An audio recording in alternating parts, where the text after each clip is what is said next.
Antum kalau selesai wudu, doanya apa? Asyhadu an la ilaha illallah, asyhadu anna Muhammadar Rasulullah. Kemudian Allahumma ja'alni minat tawwabin. Coba kadang-kadang antum renungkan tuh. Dibaca tiap hari, coba paham gak artinya? Ya Allah, setelah syahadat, mohon jadikan aku orang tobat. Anda baru wudu, kok doanya doa tobat? Ternyata saat wudu itu rahasianya di hadis Muslim. Setiap tetesan air wudu yang jatuh, yang kemudian terjatuh dari anggota tubuh yang dibasuh itu, maka seketika itu dosa-dosa ikut digugurkan oleh Allah Subhanahu wa taala. Kalau wudu antum sambil tobat.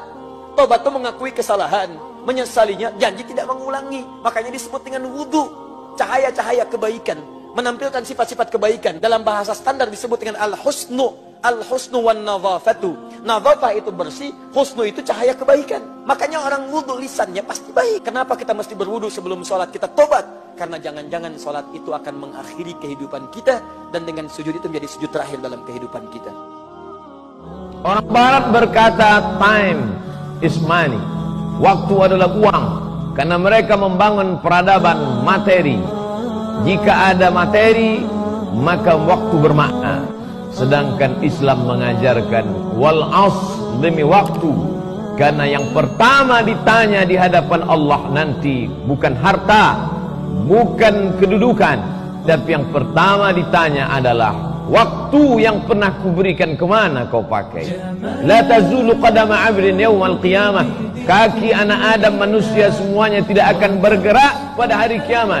Dia akan ditanya. Pertanyaannya berapa? La tus'alunna yauma idzin 'anil na'im. Semua nikmat ditanya. Kalau sudah bercerita tentang nikmat, berapa nikmat yang diberikan Allah? Wa in ta'uddu nikmatallah. Kalau kau mau hitung nikmat Allah, la tuhsuha. Kau tak dapat berapa menghitungnya. Ada satu amalan di dalam azan, tolong perhatikan. Dan ini pertama kali saya sampaikan di sini.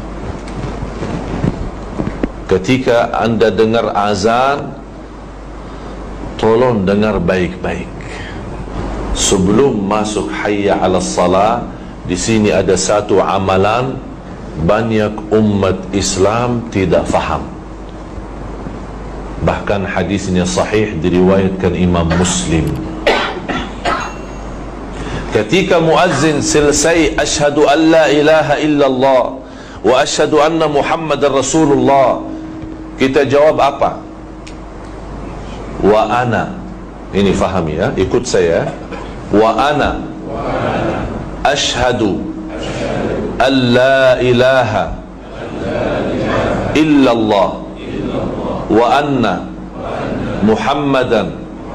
Orang yang sibuk dengan urusan dunianya, suatu saat kamu akan kembali kepada Allah Subhanahu wa taala. Sudahkah sebuah pekerjaan engkau itu bisa mengantarkan engkau pulang ke akhirat dengan bekal yang cukup? Maaf, jangan-jangan Anda kejar dunia, dari gelap berangkat, pulang gelap lagi, tapi maaf ketika Anda tinggalkan belum cukup bekal akhirat Anda. Perhatikan kalimat ini, mohon maaf, kata Al-Quran, bahkan ada orang sholat pun itu masih tidak paham apa yang dibaca dan dilakukan dalam sholat. Anda bekerja, urusan pekerjaan ikut training dulu, sekolah luar biasa, dipahami luar biasa, sampai tidak ada pekerjaan yang tidak boleh dikerjakan kecuali paham yang dikerjakan. Urusan dunia Anda kejar-kejar, coba lihat urusan akhirat Anda. Silahkan cek. Jangan-jangan sampai sekarang pun jangankan menghafal, baca Quran pun Anda masih belum punya waktu. Kalau Allah berikan pada Anda 40 tahun, 50 tahun, 60 tahun, belum cukup mendekatkan diri Anda dengan Allah, butuh berapa waktu lagi Anda bisa dekat dengan Allah Subhanahu wa taala? Ingat ya, membuka aurat sudah dosa. Dilihat oleh laki-laki yang bukan mahramnya, misalnya dia lagi jalan, ada maaf supir taksi, ada uang sampah, ada penjual, semua yang lihat dia dosa lain lagi. Untuk apa panen dosa ini?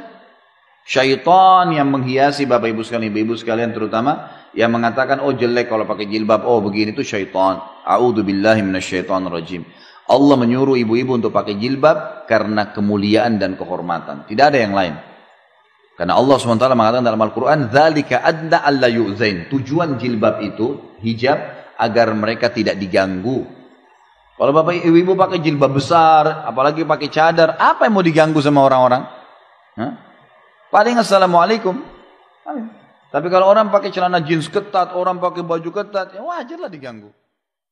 Ketika terjadi tsunami, dicarilah makam-makam yang tertimbun. Ada satu makam belum dikebumikan, jasad Di balik-balik kayu batu ditemukan jasad seorang tentara masih berbaju seragam. Sudah seminggu jasadnya tidak busuk, utuh. Semua orang heran. Dia bukan ustaz, bukan penghafal Quran, manusia biasa. Apa yang membuat jasadnya tidak busuk, harum semerbak? True story, kisah nyata. Dicari teman-temannya, apa yang membuat? Dia tidak pernah mau membicarakan aib orang lain.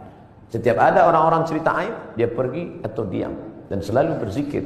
Allah jaga jasadnya dari cacing tanah, Allah jaga jasadnya dari bakteri sehingga tidak tercium bau aroma bangkai, karena dia selalu menjaga aib orang lain. Amal kecil, simple, sederhana yang disangka tidak apa-apa, tapi ternyata besar di hadapan Allah. Ada seorang sahabat Nabi, kakinya kurus kecil, memanjat pohon kurma. Nama sahabat itu Abdullah bin Mas'ud. Lalu kemudian sahabat yang lain melihat kakinya yang kecil, tertawa mereka, memtertawakan betis Abdullah bin Mas'ud yang kurus dan kecil. Apa kata Nabi SAW? Kalau ditimbang nanti di padang mahsyar betis Abdullah bin Mas'ud itu dengan bukit Uhud, lebih berat lagi betis yang kurus dan kecil itu di hadapan Allah Subhanahu wa ta'ala. Oleh sebab itu jangan sepelekan orang karena fisiknya, jangan sepelekan orang karena tampilannya. Innallaha la yanzuru ila ajsamikum. Allah tidak melihat bentuk rupa kamu. Wala ila suwarikum. Allah tak menengok badan dan wajah kamu. Walakin yanzuru ila qulubikum. Yang ditengok, diperhatikan Allah adalah hati kamu. Wa a'malikum. Dan amal soleh kamu. Membakar semut dilarang Rasulullah Shallallahu Alaihi Wasallam. Tapi sekarang ini malah banyak orang yang tega membakar, bahkan membasminya dengan brutal. Lantas kalau tidak boleh dibakar, bagaimana cara mengusirnya? Berikut cara praktis yang dianjurkan dalam Islam dan diridhoi Allah Subhanahu wa ta'ala. Banyak semut di dalam rumah, jangan dibunuh dengan racun serangga atau bahkan dibakar. Tegurlah semut itu untuk berpindah. Assalamualaikum rakyat Nabi Sulaiman, ini rumahku, karena aku ingin membersihkan tempat yang menjadi rumahmu. Kamu adalah makhluk Allah, buatlah sarangmu di luar rumahku agar kamu selamat. Memang terdengar lucu jika kita mempraktekkan, namun dengan seizin Allah dan niat kita untuk menghormati sesama makhluk ciptaan Allah, insya Allah tidak lama semut akan berpindah. Dalam rumah itu bacakan surat Al-Kahfi.